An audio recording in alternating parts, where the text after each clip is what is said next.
To the KDA meeting, let's start out today with doing the pledge to the flag.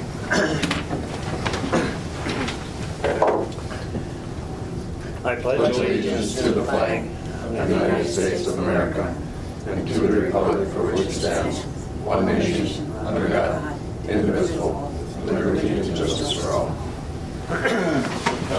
There's a stink about saying the pledge. Really? People are offended because. Yeah. Let them be offended. Good. That's kind of my Two weeks ago, we were at the air show. 16,000 people said the pledge and then sang the national anthem. Good. Oh, that's good. And then 5 days later, one of the pilots was killed. One of the Thunderbirds. Yeah, I see that. Yeah, practicing or something. That was the same thing with the Olympics. Well, guarantee every one of those people you're talking about has never been in the military. Yeah. But that's the same thing about the Olympics. They could take the NFL and show them some clips of the winning people in the Olympics, and every one of them sang. Oh, yeah. Okay, back to this again. First item on the agenda is to approve the agenda, and I don't think we have any additions. No. So, we need a motion to approve. Oh, Mr. Chairman. Second. Okay, we have a motion and a second. Any discussion? No, all in favor? Aye. Aye. All right, opposed? Motion passes. Second item is to approve the minutes of the March 20th meeting, and we've had a chance to read them, so motion to approve. Move. Okay, we have a motion, we have a second. Second. We have a second. No, any discussion on that item? Okay, all in favor? Aye. Opposed? Motion passes. Approve the March claim payments. I think the only thing is the $500 to the Heart of the Continent was the only payment made. Correct. Move. All right, we have a motion to approve. Do we have a second? Second. Okay, any discussion on the claims? You should get a thank you letter from Frank Jewell. Yeah. I'm sorry, who made that first? Was it you? Okay. Oh, sorry. Perfect. Okay, where are we at? Okay, all in favor? Aye. Okay, opposed? Okay, motion passes. Approve the March accounting report. Probably the only change I've seen is the $500 payment. But Jenny, do we have anything else? I don't think there's... We do not. All right, very good. So motion to approve the accounting report? So moved. Okay, we have a motion to approve and a second. This is going pretty easy. All in favor? Aye. Opposed? Okay, motion passes. And other project business reports, we did get a thank you later from Heart of the Continent. It was good to have them here and have a discussion, but that was good. So, do we have anything else that we need to talk about? No peak progress or anything? Nothing since the last time I said the site's all cleaned and the stuff is burned, and I'm just kind of waiting to hear from Berger. I think it's terrific. So if the first truckload of peat ever comes out of there, we need your picture standing in the paper right by the truck. Well, I better stand behind Mike Hansen because he's questioning more than I am. Commissioner? Yes, I had a phone call a couple weeks ago from Steve and John from Coronal. I don't know if they've contacted KDA. I told them that they need to come up and have at least a final conversation with us. And then I talked to Jenny a little about some of the issues, but they need to come and talk to the board about some of these issues that they have. Oh, that's good. Yeah. So they've extended that agreement, but when that money runs out, as far as we know, that's the end of the deal. They're down to the last dollars. Yeah. Yep. They've had a good run. Yeah. Well, I told Jenny, the project price is so high now, I don't know who's ever going to afford it. And the one in Europe, complete failure. One over in Tees Bay or whatever it was? Yep, in England. Really? Burned it. But in theory, the waste to energy thing is kind of a growing idea, but But is that the way they're going to do it? And that's why I was always cautious, because no new plants in Japan. They built those two. yeah. I'm told that's still locked. They were building two more though, weren't they? Or gonna start two more? Not that I ever heard. Certainly not. They started to build a couple in India, but I think they even shut those down. I'm not sure. You know, I've had some people jump me about boy, no, that's not coming. The county spent millions and millions of dollars Yeah. on this. I said, well, it wasn't our money to spend. So we were just a pass on. That was, other than what little bit of per diem we got for discussing it at the meeting and the couple times we visited. I mean, that's the only thing the county had invested, and we had to take a chance on it. Yeah. Yeah. But they said, oh, yeah, but then, you know, and I've told them a couple of times, I said, that was all federal money that we just, you know, but. Federal and state, yeah. I think we'll see peat coming out of Pine Island before we see this project. Yes, we will. I will. That's all.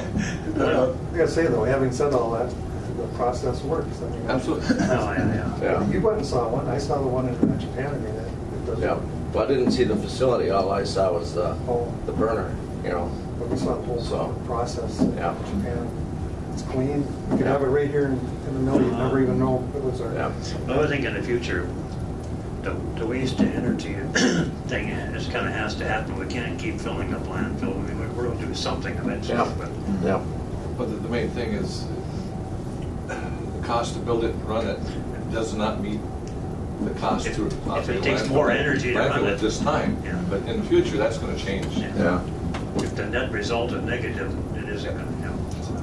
Well, they're making it tougher and tougher to, you know, to landfill, you know, with Yeah. all the environmental rules, you know. All right, anything else? I don't know if I mentioned last time, but I did go to the Lake Watershed advisory meeting. I don't know if I mentioned that in the last meeting or No, I not. remember. But anyhow, I was there, and on the project on Bartlett Lake in Northam there, the Watershed Advisory Board was very positive about it. And they said, but what it is they just make recommendations to the regular board and everyone there, and he said, I think we should. One guy said, it looks like something we can put some money in and actually see some progress and some gains. And there were 4 board members there, and they were all in favor of it too, so we'll see what shakes out. Is the issue is that it's contaminated, or is it, or? Yeah, there's a lot of phosphorus and I imagine nitrogen that is there from the sawmill and the creamery and the municipal septic running in there. Yeah. And so it's pretty much man-made problems and you know, and Maybe it can be fixed. it could be. There is one problem that they had someone come up and do a study, and I think they did he said, well, the lake is cleaning itself up by 2055 it'll be, you know, or something, you know, but I mean, yeah, but everything will clean it up. I mean, you know, I mean that's not what we're looking for here. Yeah. And so, Oh, very good. because the cities, you know, they just don't have to park back on their Yeah. and stuff. All right, That's nothing it. else? Are we ready for public comment? No public comment? I guess we need a motion to adjourn. We stand adjourned. And we're on. Order, welcome everyone. Done the Pledge of Allegiance, so we'll go right to the agenda. And with the rule on the agenda as presented, Mr. Chair. Okay, thank you. We have a motion, Commissioner McBride, is there a second? Second. Second, Commissioner Skoye. Any discussion on the agenda, additions, deletions?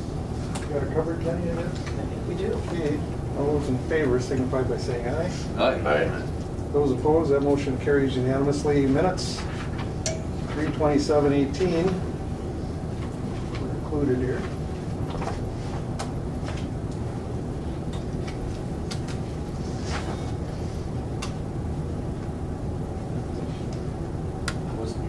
Yeah, that's good, you have a good point. Got a pretty quiet bunch here. Well, I read them, I saw no glaring errors, I guess, so Can I I'll take? make the motion. All right, thank you. Commissioner Skoye. Is there a second? Yeah. Commissioner Ady. Any question on those? All right, hearing none, all those in favor signify by saying aye. All right. Right. Those opposed, motion carries. Financials. Mr. Chair, I will move on the March summarized payments listing, the courthouse claim payments, the highway claim payments, and 2018 budget adjustments. All right, we have a motion. A second. Commissioner Ady and Commissioner Norby to approve as described. Any questions or comments on any of those? Hearing none, all those in favor signify by saying aye. Aye. Opposed? Motion carries. Then we've got to adopt a resolution accepting veterans' transportation donations. I move, Mr. Chair, to accept those, there was 3 donations. Okay, we've got a motion by Commissioner McBride. Second. We've got a motion by Commissioner Ady, a second. Any discussion on those? I think that's much appreciated. Yep. Any other comments or questions on that? Certainly helps our veterans. So, all those in favor signify by saying aye. Aye. Opposed, that motion carries. Authorization for Kutaska Community Action Annual Spring Luncheon. Mr. Chair, I'll move on that, to make that board activity. All right, we have a motion. Is there a second? Second. Motion by Kevin, second by Ron. Any discussion on those? Go ahead, Ron. You just noticed on the invitation that there is an RSVP on that if you wish to attend. Yep. By next Monday, I guess. That's Jenny calls them for all of us. Do y'all plan to attend? I plan on attending. What day was That's it? the Thursday, 26th. I better look at my schedule. They already have my, Kevin, you already RSVP'd? yep. I think that was a standard board day. I'll have to look and see what it is. It's a Thursday. Yeah, it's a standard Kutaska day, so. Hey. Any other questions or comments? All right, hearing none. All those in favor signify by saying aye. Aye. Those opposed, motion carries. Voyageurs National Park State of the Park public meeting is a board activity. It's also in your packet here. Move to approve. Second. Okay, we've got a motion by Commissioner Norby, second by Commissioner McBride. Any discussion or questions on that? Pretty quiet group today here. Yeah. They're well behaved. And getting business done. Must be the springtime. All those in favor signify by saying aye. Aye. Opposed, that motion carries. Wait till we get to you, though. Okay, we're looking at an authorization, Lakeland PBS, submit a grant application on behalf of the county for T-Mobile translator tower changes. And I know nothing about this. That's what I'm wondering. Yeah, I was wondering which towers it was. I mean, it's at a no cost to us. I think they were just updating it for the PBS service, but I thought maybe Lee might be here, but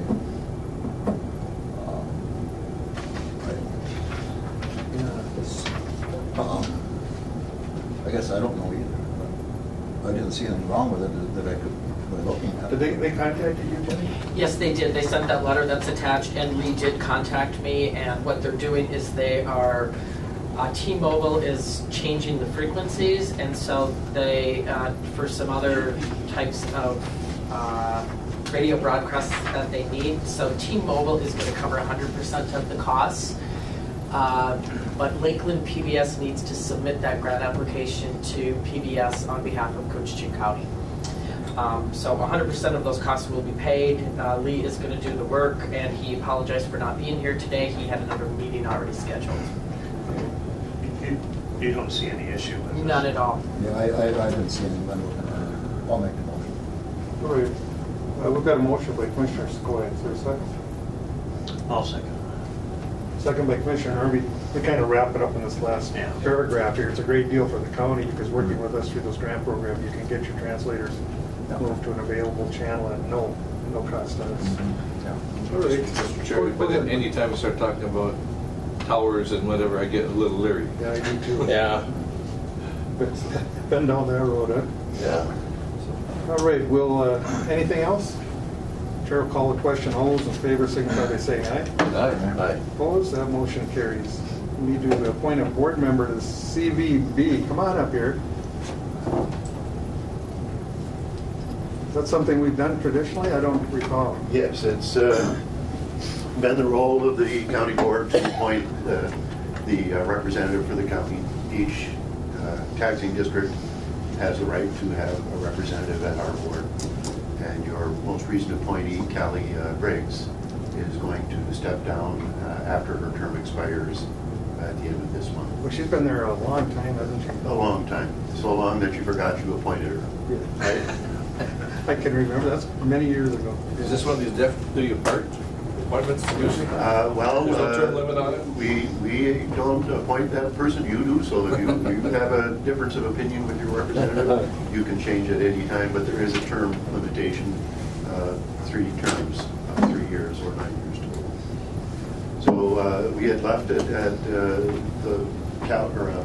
Jenny had asked if we had any kinds of suggestions, and I had mentioned the last time I was here that we brought that up to the CVB board, and they were thinking very linearly about county representatives and suggested perhaps someone from administration, Jenny or Betsy, or also because we are working on trying to interconnect recreation trails, ATV trails, and other types of trails, that Land Commissioner Heibel might be another option. And because we are also concerned about short-term vacation rentals and private residence being regulated and developed meaningfully, that perhaps someone from the Environmental Services Department, either your new director or Steve Blair. And those are only suggestions. It's certainly your decision. And I believe that the county board had said perhaps there was someone in the public that wanted to step forward and volunteer that we would consider. So that's where I believe that is at. Go ahead, Brian. Pete, I guess I read through it, I didn't really see a date when you're asking for this person to be seated. When's by the next meeting? The next meeting is April 19th, and Callie will still be the county representative for that meeting. Then her term expires in January. So with the meeting in May, you would want to have somebody on board. And of course, that's up to you. If you need to take time to make a decision, we're not in any particular hurry. Go ahead, Kevin. What days do you normally meet? We meet on the third Thursday of the month at 8 in the morning, but the board, because there will be a turnover with folks with the ends of terms on April 30th, the board is conducting a poll amongst members now to find if there's a more desired time, and who knows. I wonder if it's not, it has to be done today, if we should see if someone has interest.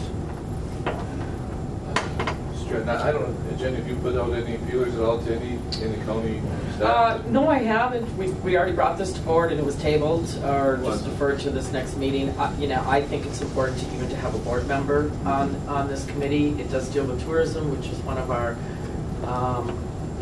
economic resources in Coochin County. It's a huge resource for our local economy.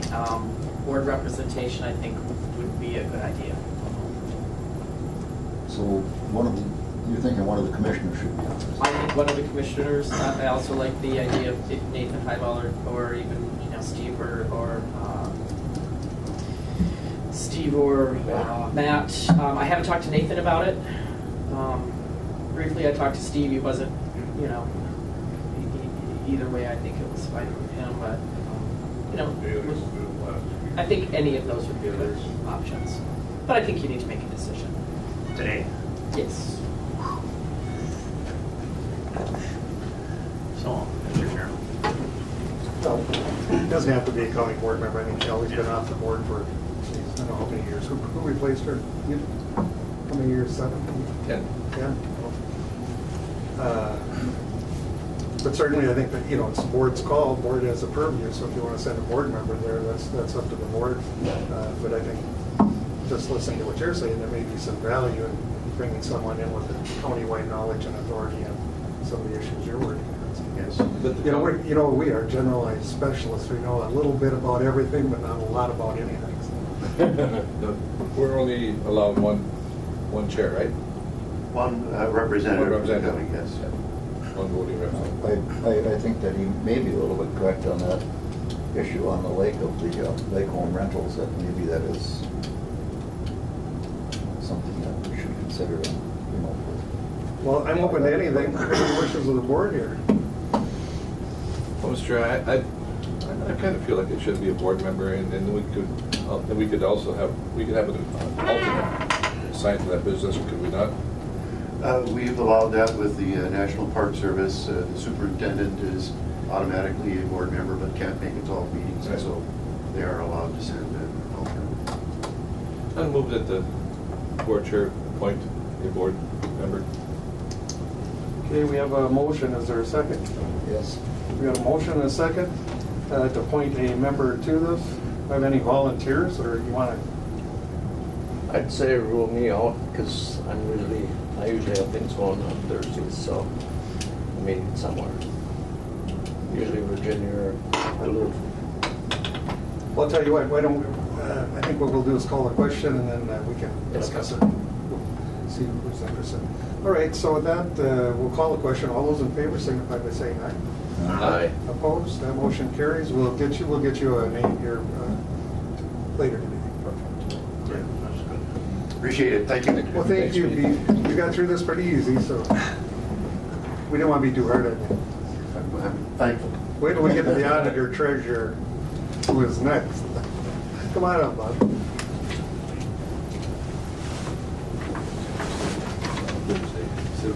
Say Thursday. That's not a good day for either one of us. Well, I had issues that only the treasurer and auditor could take care of last week on Thursday. But I thought, I'll just wait till Monday to contact him because he wasn't here. And I thought, maybe he just took a couple days, went to cities or something. And in a sense, he did. He went to the Mayo Clinic and had major surgery. So and here he is back. He was back hard at work on Tuesday when I came in, or Monday. So anyway, he's doing good. So Yep. glad to have you back and everything all came out. Good morning. I would like to, the proposal in front of you is to convert 4 small precincts that are unorganized, basically precincts, so it would be county board's decision to mail ballots for the upcoming elections and ongoing elections from next days forward. These are precincts that normally vote in Big Falls and Little Fork in combined polling places. We have resolutions from both Little Fork and Big Falls to convert them to mail ballots. So these would just be follow through on that. We've been down to Big Falls and met with their city council back in January. And I have to thank Wayne for being there and supporting us on this. This will help us with their upgrade of election equipment. It will save some money by not putting machines into there for a few number of voters, a few number of registered voters. So I would move that, I would like to see move that Dinner Creek, Jameson, Scarlet, and Meadowbrook are converted to mail ballots. All right. Wishes of the board. Go ahead, Wayne. And from, obviously at the Big Falls meeting, Big Falls City Council was in favor and the Little Fork City Council was in favor. Right, we have resolutions from both of them. Because I saw that Big Fork would have to do it for 75 voters and Little Fork was maybe 150 different voters out of 2 or 3 precincts. Well, right, like in Big Falls, I think they have about 150 voters, but also we have Dinner Creek that's got right. 37. Yeah, well, okay, it was 37 on Dinner Creek. Oh, okay, I thought it was 75. And then in the Little Fork area, Little Fork has got about 350, which will convert, and then we'll add with the Jameson, Scarlet, and Meadowbrook is another 250. I'll make a motion. We've got a motion. Second. Second. Discussion? Let me tell you, 26 years ago, with Joe Gust and the board at the time, which I was on, started looking at these, we had a lot of opposition. People really liked the idea of going to their township. It was an event. a social event. And, but when the new laws came down, where you had to have a place even for voting, and then of course mail-in was the other option. A lot of people didn't like the idea of mail-in because they didn't trust that either, but we couldn't meet the ACA capabilities for these remote voting stations at the town halls and stuff. And so it's evolved over the years, and I just find it interesting now that it's not controversial, because it was very controversial back then. Well, I think Wayne stated right out when he was at Big Fall. He was against it when it first happened in North Home. but supports it now because the turnout's better. And these people, if you run into bad weather, they're not out and about. And one of our issues is finding election judges. Yeah. They're all related. Yeah. And Ron knows that from working elections, you know. I remember a shining example, a little bit, when we couldn't use the town facility there anymore. Hardwick stepped up to the plate and volunteered their home. And we actually had elections there for a couple of cycles. Anyway, it was kind of just interesting how things have changed. And something else I've noticed is that when it first went in, I thought it would be the older population that was against it, and it was the opposite. The only people that I've heard complain about it were some people that it was my first time to vote and I couldn't go to a polling booth, you know, for the younger people, and that's some of the complaints I'd ever heard. And I know down there, they had a bunch of 75, 80-year-old women. If the weather was bad, their sons had to drive them up in the middle of the night. And like Bob says, out of some of those districts, how do you find people that aren't, when there's only 20 people left out there, how do you find some people that, you know, it's not related to be election judges, you know? Yeah. I could really see the advantage, especially for primary elections. We pretty much do the same thing, right? Primary. Because we normally run, some places run 10, 15%, maybe 20%, and you get a lot more with the mail. In the last go around, Houston County was, we ran in the primary, we ran right around 25%. But some of our walk-in precincts were in the 10 to 12 range. But our mail ballot precincts were up in the 40 turnout. And we didn't have anything except one Supreme Court justice on the ballot. I mean, it was a complete waste of taxpayer dollars to have that one race for the opportunity for that person to move on to get beat by the incumbent. Well, I think it's a good idea. yeah, the judges are the only ones that have incumbent behind their name, aren't they? Yes. Carol and I have friends in one of my more remote areas who don't even they don't trust the mail. You can't blame them. You turn on TV and the government's spying on everything. So, yeah. But anyway, we've got a motion and a second then on the recommendation of Mr. Peterson. Any more questions? All right, hearing none. All those in favor? Aye. Those opposed? Motion carries. Thank you. Thank you. Thank you, Bob. Thanks, Bob. Go ahead, Matt. Environmental service business. Who are these mass writers here? Well, Matt learned quick not to trust us and brings the bodies. Gotta have your hands with you. Pass this or else. Well, welcome, gentlemen. Proper term of- We're looking to approve a policy That and was a fee proper schedule term. for commercial disposal of private hauler waste generated outside the county service area. I know this has been an issue, so enlighten us. So the policy was written and approved by the Solid Waste Advisory Committee, which Kevin and Ron are part of here, to address the problem of waste generated outside the county being processed through our facilities. Our revenue for operations comes from tipping fees and the solid waste assessment. People outside the county would not pay that assessment. This policy is meant to make the system fair for everyone by collecting something from people outside the county. And how do we go about that? I mean, that's something we... There was a lot of discussion at the SWAC on how to do this. The commercial side was really easy. The commercial hauler will be required to collect a pass-through that he will forward onto the county for each account that he has outside the boundaries of Coos County. The privates were a difficult topic. But, you know, in all fairness, we had to come up with something. So basically, the sites that are going to be affected, you know, you're looking at like Ray, North Home, perhaps Silverdale, the outlying ones. The attendant, if they suspect that the person is from outside the county, we're required to ask for some type of an identification. A tax statement would work really well if they've got a tax statement. And they're going to be required to provide that if the attendant asks for it.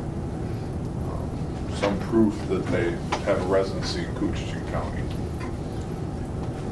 Canister site attendants will have some discretion, in order to manage that, but, they need to show some proof if they question it. I guess that's the bottom line. Or go ahead. And for the commercial haulers, we were concerned, or he was concerned that if he did a $5 a month increase in his fees right now, he'd lose some customers and people would, throw it in the ditch or haul it themselves, type of thing. So we agreed to not put that part in place until the 1st of January. And in between now and then, he would gradually increase his fees, so it'd just be, they'll be used to it and accept it a lot better than a $5 a month increase all at once. So I really think the commercial side we're okay on. I think so. And the policy will actually implement on the 1st of January 2019. So the first collection we have would actually be the following January that we'd be requiring them to remit any payment. So we're looking at almost 2 years out. The self-haulers, that's, the people at the transfer station, as an example, have every day, several times a day, people come in there and debate whether they've got 1 punch or 2 punch or 3 punches. So if they know, and there are people that come here from wherever if they have a cabin on Capitolima or something, they come here and they bring all their neighbors' TVs and stuff with them because it's cheaper to get rid of it here than it is back where they're at. So they'll have to use some discretion. But if normally they would charge 4 punches, they might charge them now 5 punches or something just to make up for that $60 a year assessment fee. So it's a little bit of a judgment call. I don't think we're going to upset anybody, and I think the rest of us taxpayers will be made whole. And I think it's a pretty good plan. So how do you enforce it? I guess that's my question. And someone else. It'll be a discretionary item from the attendants at the canister sites.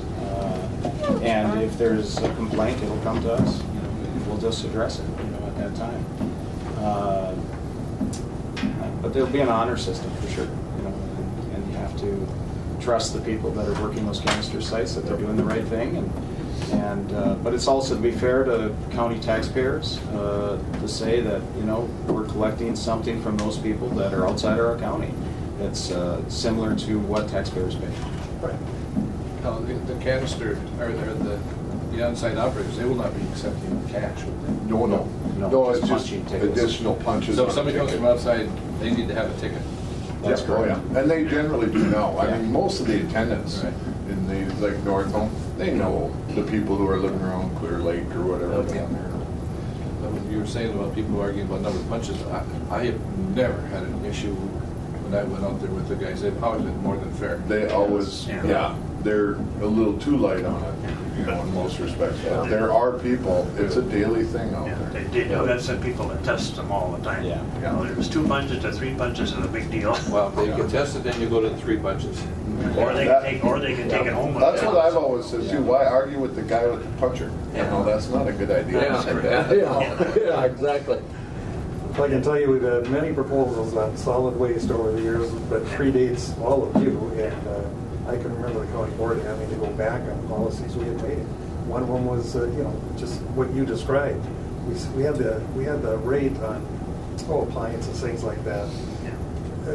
At what we felt was very fair and reasonable. But guess what? As soon as we did that, we were spending more time with county forces out there picking up garbage than having them bring it in. So we dropped that, and then everything came to landfills. All I'm saying is, I appreciate what you guys have done here, but there's always that balance here. How far do we go? And I guess, this doesn't lock us into something. Let's see how it goes. Yeah. I agree. We need to get paid by people outside the county. Yeah. And we did write the policy in 2 separate segments. That's why it's written up as a commercial and a private hauler, so that if we need to address one of these other things, we don't need to open the whole policy back up for revision. Sounds good to me. Okay. I was just in Florida and I was helping my sister-in-law clean out her garage, and she had a bunch of hazardous, paints and fertilizers and that stuff. So we ended up they go curbside pickup, but hazardous you have to haul. So we hauled it in my van. We got to the recycle place. Minnesota driver's license on the vehicle. They sent me back. Really? Yes, and I had to go get that. And the person with me wanted to argue about it, and I said, no, the attendant's only doing their job. So I had to get proof of residency, so I had to get my sister-in-law's driver's license, went back, showed it to him, he said, that's all you need. Okay. But, I mean, it's common.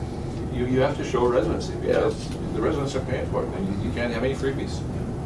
I should ask Carol this, but the dump in Beltrami, I can't remember if she said that she had to have a, something of a tax statement or what she used. Or Beltrami County might even send out a solid waste card to households or to tax. Yeah. I'm not sure how it was, but I know down there that when you first started going in until they got to know you, that they would question you. Most of the attendants are going to know their customers coming in and out. Yeah. So it'll be a rare occasion that somebody comes in that they don't know, and so they have to ask for identification. You know, that proof could be utility bills, it could be a tax statement, we're also going to provide the canister sites, a GIS map to put on the wall with maybe some addresses to identify addresses within the county, range of numbers that might be within the county, and so anything outside of that address range might be outside of the county. Give them some tools that might help them with that process. We talked about handing out some flyers or something, and before this starts, we are going to do that. Yeah, and we're gonna do some pretty intense education in those areas, and I wanna do quite a bit of advertising in the local newspapers, just to explain to people, we're not trying to gouge anybody. This is an issue of fairness for the taxpayers of Wichita County. I really think this will work without people throwing things in the ditch. I think this is going to be a little smoother. It doesn't look that severe to me either. They'd have a hard time if they had to show residency on the southern border. Well, They don't have that problem. well, there's probably more people in Northam address that live in different counties than there is. Oh, I believe, people in Northam because address. Northam's located at where there's two other counties. And they go almost to Red Lake reservations, Northam address going on. But those people are in Beltrami, and it's closer to their site than it is to Northam's. There's a couple of places just outside of Northam that are not in Coochin County that could really use some cleanup. So I'm thinking you probably know. Oh, yes, I would, and believe me, Atchison County knows about them They too. do have. Okay. All right, well, anyway, any further discussion? We appreciate you guys working on this. We always like to say no to the new environmental service director, but he came in with a bodyguard and a good idea. Well, the policy came before me, everybody was working on the policy before I stepped into this. We didn't okay anything for Joe And Sutherland. of course, you know, Mr. Chair, But he's the first department head to come in, and remember we were talking to Pete a minute ago? yeah, So he's here. yeah. Never thought of that. All right, call the question. All those in favor signify by saying aye. Aye. Opposed? Motion carries. Thank you, gentlemen. Thank you. Thank you very much. First and second on that for some reason. I'm It was sorry. over here.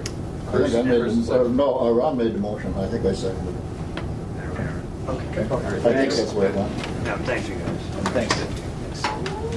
All right, now we'll move on to highway business. Joe always wants something, he's got the tie on. I'd be glad to leave the tie home. Good to see you, Joe.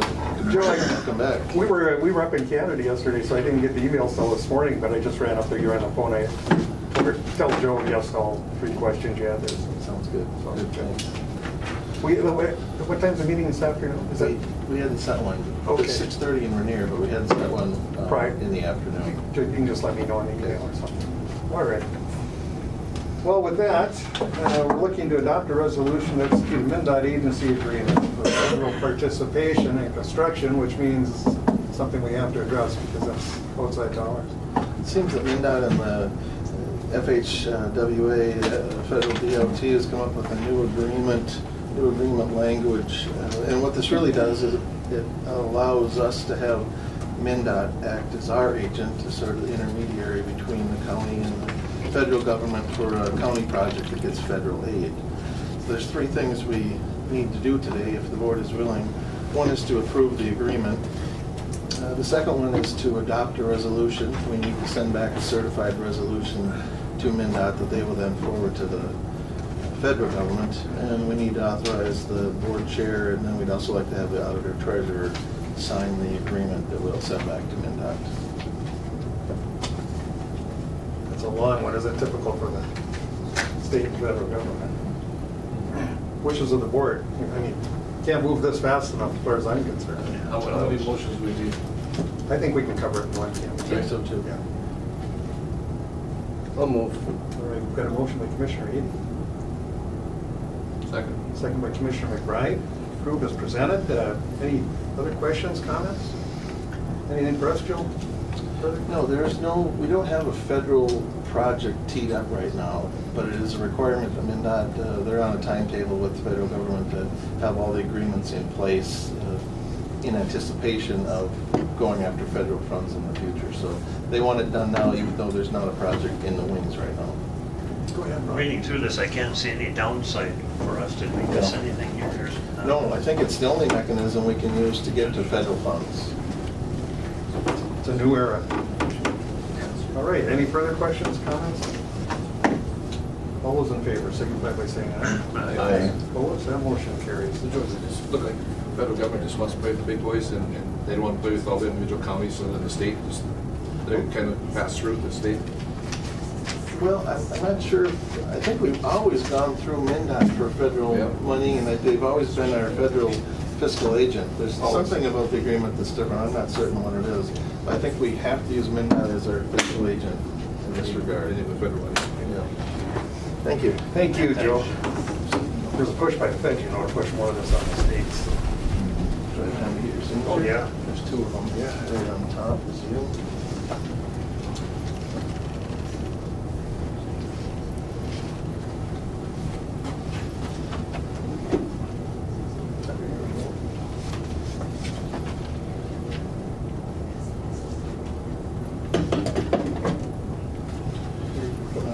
Thank you. See you later then. Land and Forest. Come on up, Nathan. Morning.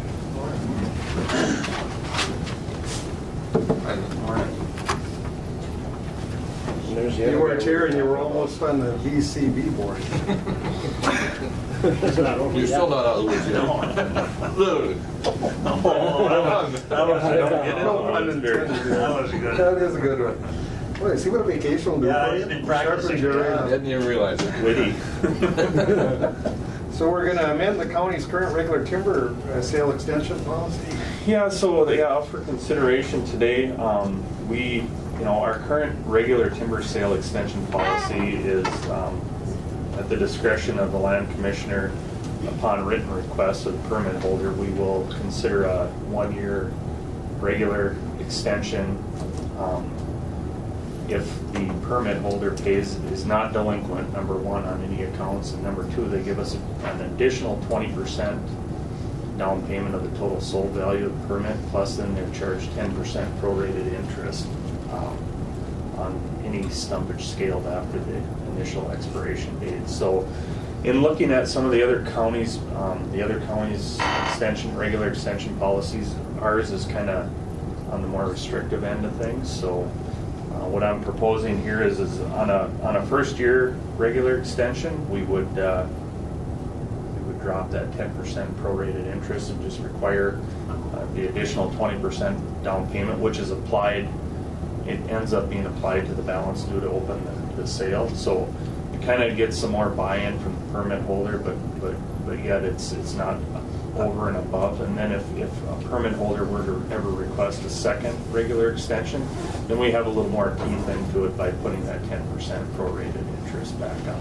Nathan, now this wouldn't have anything to do with some of the extensions that we, the county as a whole, have ran because of bad weather or whatever.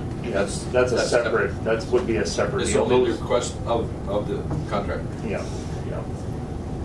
Any of those, like the winter of 2016 and the winter of 2017, I came before the board, and the board granted free extensions across the board because of the winter conditions that we had experienced. So Interesting to see what the other counties are doing. I appreciate that. Commissioner Edy. We have a fair number of contractors and that, or loggers, that ask for extensions. Well, when it isn't weather related. yeah, I mean we do. So right now we probably have, I think we have roughly 10 permits that are expiring here in 2018 that haven't received one of these other previous extensions in the past that have not that have not had any activity on them. So, 10 out of probably 100 and some total permits. So Okay. it's a small number, but I think, by having that, if they come back around for a second year extension, then adding that 10% interest back in, it kind of puts a little more teeth into it. And a lot of times those sales are getting to be 5-year sales by that point. We may have to go back out and remark them, so we may have some additional costs into it, so that 10% prorated is a way to kind of maybe recoup some of those costs. So it's usually like 10% of the loggers or less? Yeah. Okay.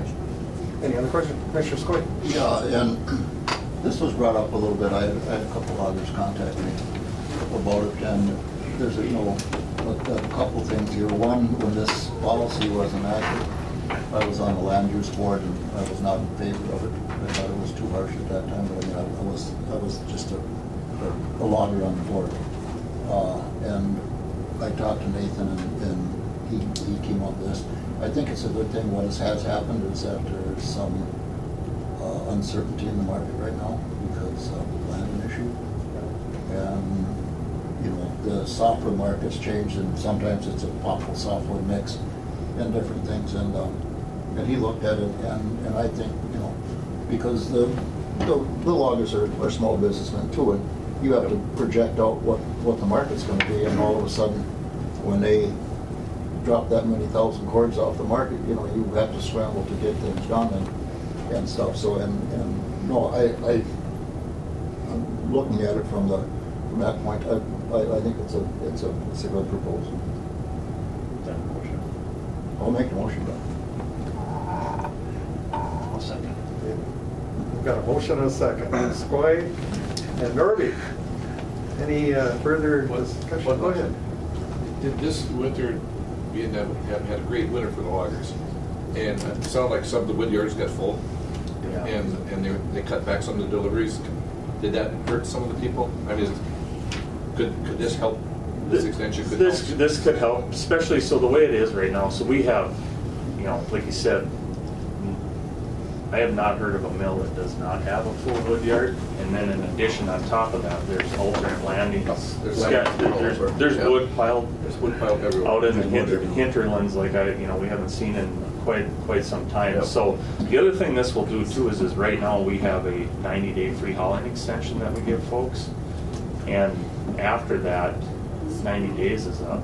So that's basically wood that's cut in one of these alternate landings. The other thing this will do is this will make things a little less cumbersome in our office as far as having to calculate, maybe a month's worth of interest on a sale or something like that too.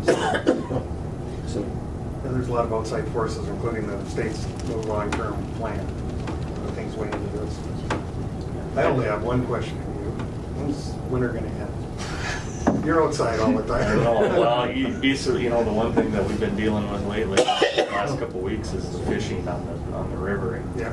As cold as it's been, those folks are still showing up. So parking and everything was in order. Yeah, it's been going pretty smooth. Actually, the biggest issue that we're hearing about is the river's so low that the boats are actually dropping off the end of the ramp because. On top of that, Rainy Lake is low. Yeah. Carol and I were with the commercial fisherman yesterday up there, and he said water's very low. Yeah.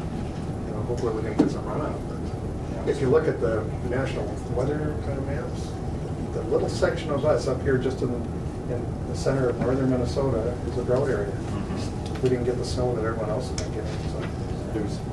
I heard there was one boat fished, about $60,000-$70,000 Ranger, and then they got the big bunks. Got up on the bunks that came in town or whatever. Next day went on to launch, froze to the trailer, could not get it out. Froze solid. I believe it. They had to go home. Wow. They couldn't one trailer. And they couldn't get in water deep enough to let the water thaw out. Sure. Well, the last Tuesday, the last meeting we had, I swung over there and looked at it, and as cold as it was, and that was 2 weeks ago today, they were pretty close to 70 pickups, and we were still landing. Oh, wow. Yeah. Diehards. All right, well, unless there's anything else, I'll call the question. All those in favor signify by saying aye. Aye. Opposed, motion carries unanimously. Thank you. Thank You you, put Nathan. down then as bulletin no longer, or they just, are they? We'll just start, I mean, we just sent out our most recent timber sale flyer the other day, and it had the old policy in it, but they're, so we'll just, you Should be good. You should be getting it, so. Perfect. So, yeah, we'll just change the next one, so, yeah. Folks won't, I would hope folks will be happy that it's a little less burdensome on them, but yet still has some buy-in from them, so they just don't walk away from the stand. So we're all comfortable with it, so thank you for bringing Thank you. There is a little bit of uncertainty out there. I see some of the bigger softwood loggers are pumping in wood right now Yeah. because I think they're worried about what's going to happen In the around future, the summer. Don't blame them. There's some comments, people were sneaking equipment on county road, or State Highway 1, some of the county roads. Nobody ever Because did there's that. weight limits around and still moving equipment around after dark. I think. Oh, I'm sure that's, when it's, Take when advantage it's of too these low. springs. When it's too Whereas too, low. absolutely, I agree with you. I mean, it's, Soil and water? I'm not necessarily saying they're loggers. Yeah, there you go. Well, Good morning. Morning. So this might end up being a two-part. You dare sit next to that guy? I do. We're actually on the watershed board together too, Right, so we're okay. gonna see a lot more of Well, Matt. Matt wears so many hats, I think. I know. We appreciate it because he does. It's good stuff. So today my visit is to get the county board's approval of our local comprehensive local water plan. The reason I say two-part, Matt and I were just having a discussion about the actual resolution itself, so I'm going to put that aside just for now to go over what happened since the last time the county board approved the draft water plan. I forwarded to Jenny just a copy, and you may have this in your packets, a copy from Bowser. They were had kind words for the effort and for the overall plan. And Jenny, I'll leave this copy with you before I leave, and then probably for you too, Matt. I'll found one if you like. So from the changes that the board needs to be aware of since the last time you approved the plan itself, and kind of highlighting the changes that the Board of Water and Soil Resources approved in their letter, were minimal, but I do want to make sure that the board is aware of any and all changes so that you can make an informed decision about it. So from the public hearing that was held on October 10 of 17, no additional revisions came out of that discussion. County board did have a few items. We had some minor wording changes to how the wood ash and the impaired and at-risk waters on pages 18 and 19. Those were just wordsmithing. And then under wetland management, I think it was you, Commissioner Norby, had talked about inserting wetland descriptions.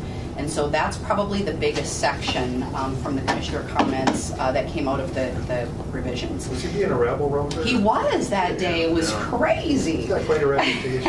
It was actually a really good comment, and I think it really added a lot to the plan. Those specific ones are on pages 37 and 38. So I think those that was a very good addition, and I think it highlights the very unique landscape that Cooch County deals with on a daily basis. So that in and of itself was really just dealing with commissioner comments, nothing out of the public hearing. Then from there it went to state agency review. And I believe in your packets as well you have a 10-page response document from all of the state agencies. And I'm not going to go through the whole thing, I'm only going to highlight where we actually made a change.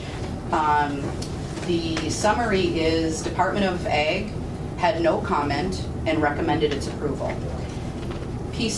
Minnesota Pollution Control thought it was a great plan, had a couple of clarification comments.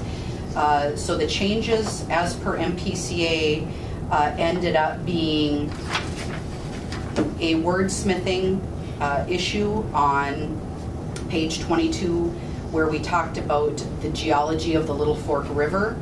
Some of the and you read that one, so that was a slight change, and you'll stop me if you had any issues with how we changed it. The second one was to page 44, just talking about adding that impacts could also affect the hydrological functions of a wetland. So felt that was a minor and easy change. Your former ESD director too was on board with me with this, so he did review all of this as well, just so that you're. I see his name's all over this. It's all over it. We can't blame Matt. We can't blame Matt. I talked to Dale, and Dale said that they spent a lot of time reviewing this. Yeah. A small revision on page 66, which was really just to a map description, and it was just a clarification. Continuing with Mpca on page 11, we did have some incorrect watershed descriptions, and so that really was a correction that was needed. And it was just framing how everything flows in the Red Lake River. So, next one was we had some debate on how much to expand, and that was on page 22. We were talking about the upper and the lower Red Lake Watershed. And where historic floodplains no longer exist, I think Dale and I came up with a hybrid rewording that we felt more comfortable with, and not going as far as Mpca's suggested wording, citing some of the old documentation on historic logging. That was some things that were still debatable. We felt we should leave out, because it wasn't hard fact. So you didn't want to stir the pot. Nah, we're trying not to stir some pots, especially since some of these were still up for debate. We chose to leave that out. Minnesota Department of Natural Resources was probably, but we appreciated Department of Ag, we appreciated Mpca. They offered a thorough review, and they offered very clear suggestions for change. Minnesota Department of Natural Resources was a different animal. We did struggle a lot with their comments, mainly because they appeared to be very global in nature and less really localized in terms of what this one local plan could accomplish. So these high-level concerns, for example, certain impairments for fish in Texas didn't seem particularly relevant, and so most of the comments I felt that the plan addressed on enough of a level, and that some of those concerns were also addressed through other management plans.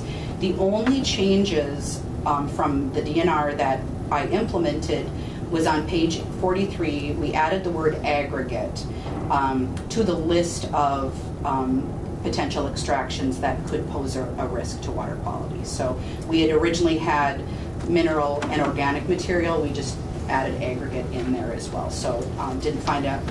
The rest of it was no revision made. We felt the plan did a good job of addressing most of those comments.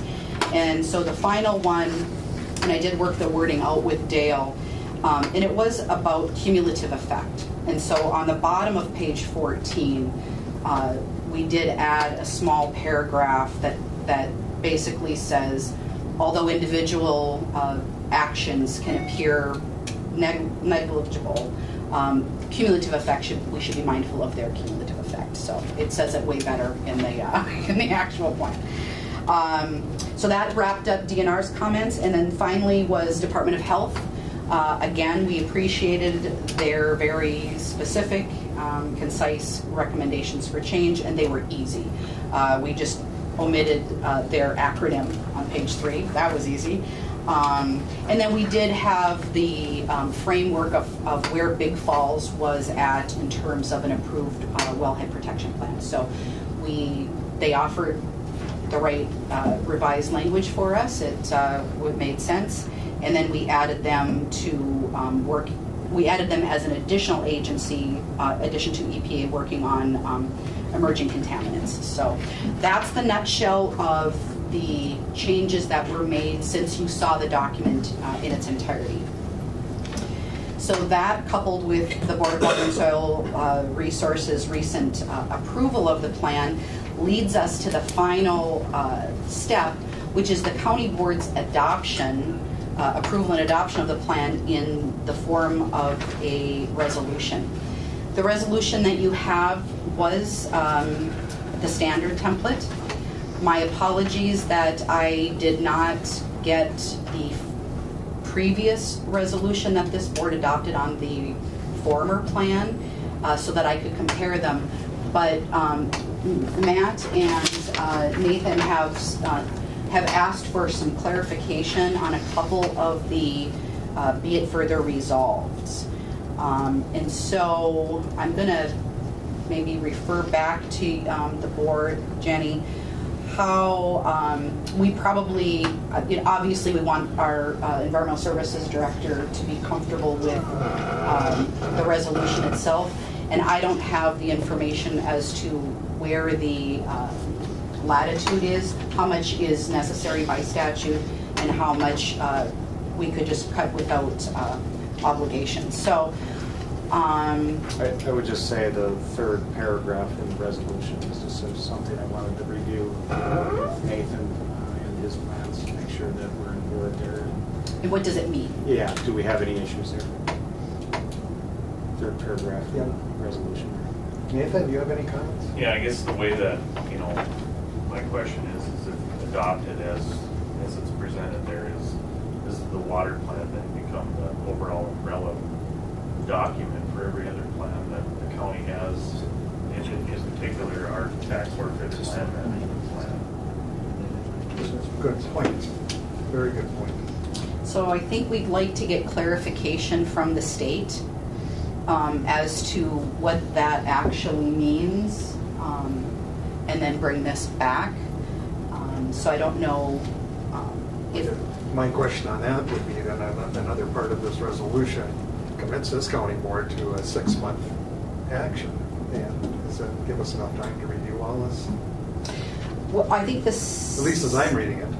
The 6-month action is that, review of the plan submitted. We're going to have to review all the other plans. So if, so This I is a mean, big to do that in 180 days is a huge commitment. Yeah, and I feel like a lot of that work was done during the development of the water plan because we had to review existing resource management plans during the development of this. We were looking for inconsistencies in which we didn't find any, the hazardous mitigation plan, and a lot of the state and local documents. So I think it would be good to maybe move this to next week if we could. Jenny, just bring this one item back. We don't need to go through the review again. And you can kind of chew on what we discussed with changes, and then we would have this week to just get that clarification as to what. Obviously, we need we need this to be an approved. The county water plan is your water management plan, and it needs the county board's adoption and approval. Otherwise, there's no money that flows to us through the state. So it's got to be approved. But what does the resolution look like is the question. So. Go ahead, Brian. Pam, how much difference is in this resolution than what was in the last water plan? And that's what I didn't get from Dale. I felt like these are all standard. They may be standard, they've been there forever. That's what I believe. We're a little more jumping out at it right now. Right. That's what I believe, but I did not think to get it from Dale before he left, and I don't know if Matt knows where to find it. We'll get it. I just want to review it and make sure that we have a chance. And what is the length of the water plan? Is it 10 years. 10 years. Mm-hmm. So this is so this is adopted at the state. This is what the board approved at last fall. And so the final step is just your official adoption after the state's approval. But What happens if we don't adopt it? That'd be my question. Well, my funding will stop. And I'll be begging you for money because the state won't send me any. Well, we don't want to see that. But it creates conflicts of interest. I mean, we need the county to really weigh in on this. How is it affecting us? Timelines? I mean, do we really need to move forward with this? I mean, I'd be looking to the two of you for that information. I know you've been working together, but there's a lot of times the state comes in, wants us to adopt these, and we've gotten ourselves in trouble because we weren't really ready to comply with. I will say that the county has adopted a comprehensive local water plan since the early 90s. So this is not a new thing. you've had it since the early 90s. Compared to the other, the existing Exactly. resolution, and we've seen it has not been a Yes. problem, it may not be, but this may be something that's changed. That has come from those two. Yeah. Yeah. But Nathan, go ahead. And, and I guess I'll add, I mean, Pam, she, through the development of the draft plan, I mean, we were looking at it, reviewing it, and, there's a specific section on forest management in there, and, we had some input on that, and, we got some things changed, and it's a good final product, I believe. The concern that I have is based on the resolution, if it's passed, is that, all of a sudden, does that kick in, does that supersede our land management plan that we have, which I believe is a totally separate document and a totally different set of guidance, basically. We want to hold on to our autonomy. And it's just like we want them to, we want them to cross over and interconnect, but I'd have concerns about all of a sudden this superseding anything that we have in our tax work and land management plan. We'll double check the previous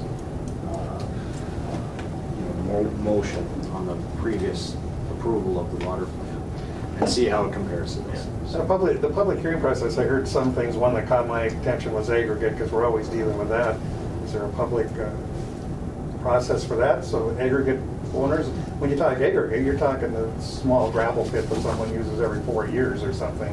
Yeah. I want to make sure that if we're pulling them into something, they've got a chance for input, and that would require some sort of public Yeah, hearing. let me clarify that comment. That was a new one, as I understood Yep, it. but the word aggregate is not part of an action item, nor is it in the strategies table. Then why is it there? Let me find the exact,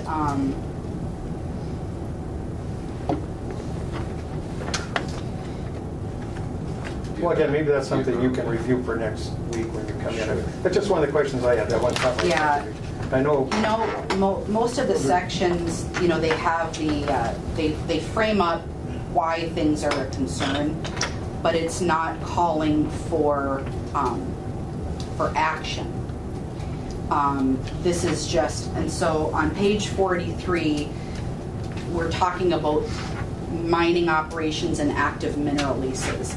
And so the sentence used to say, the extraction of mineral and organic materials poses another potential risk to water quality. It now reads, the extraction of mineral, aggregate, and organic materials poses a potential problem.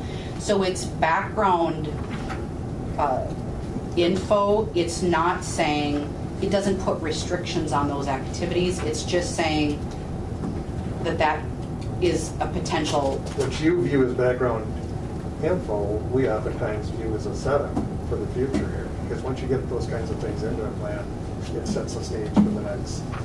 And again, I'm not saying that that's not something we shouldn't have. That is something that there's a lot of interest in this county. We're dealing with it right now. And it's one thing, the big operations, that covers everything. But then we've got a lot of these small pit owners here. How would it affect them? They're not in business where they can do all kinds of environmental studies and the ramifications that come with that. I just want it to be clear to everyone before we move on that. That's just one issue. I think you folks can review it and come back to us with your thoughts and recommendations. I'll just point the county board to page 62, because that's what we're talking about, is commercial industrial impacts. And there is, the only items in here are talking about working with commercial industry on BMPs and to minimize risk. There's nothing that we really, as water plan implementers, are going to tell them what to do. So I guess just for clarity, when we are setting up what potential concerns are, the implementation table is really what we've said. These are the types of actions that we anticipate taking. So your implementation table is probably the one where you want to pay the most attention. We don't, aggregate doesn't even find its way in here. It just talks about, putting on workshops, helping new sustainable businesses minimize impacts to resources. There isn't anything at all, because mining leases, that's DNR. That's not our, like, this isn't our wheelhouse. It falls right here. Well, I'm sorry, I didn't say that right. Our offices, that wasn't our intent, I guess, but, so. All right, well, anyway. We'll just, I think we'll just come back next week after reviewing this resolution, comparing it to the previous resolution to make sure that it's consistent, I guess, is number one. And then try to talk to Nathan and ask some questions probably and about how it might affect his plan. And the timetable, because I'd be very concerned by anything that commits us to anything that, right now we're not in a position to do. We've got everybody booked on projects. Us too.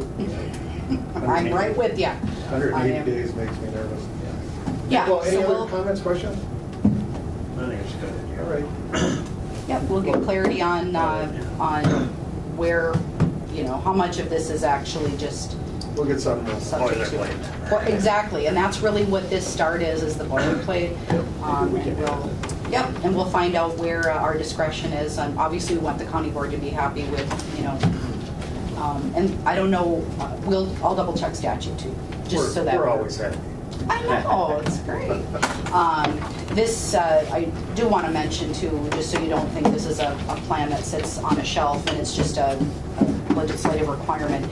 It is the document that opens all of the doors to grant funds. So state doesn't dole out money anymore unless the county has designated that it's a priority in your water plan. So it is an important document that we definitely need.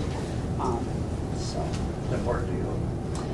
Well, I think, I look at the county's long-range plans too for different projects, and when we're looking at clean water money, Lessard-Sam's money, there's a requirement that it has a tie back to what you've identified as your local priorities. And that's why this document, working it up with Dale and Nathan, it was with that in mind to say, what would we like to address long-term? Bartlett Lake is in here. Our ability to do good work in terms of water quality is all wrapped up in that the county has set its own priorities, and now this document gives us that access to that funding. So We can set our priorities. We wouldn't need wetland permits here.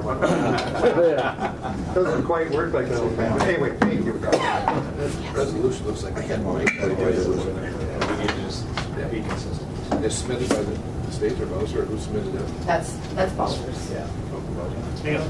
Go ahead. Do you have another question? No, I'm waiting. I'll wait for them.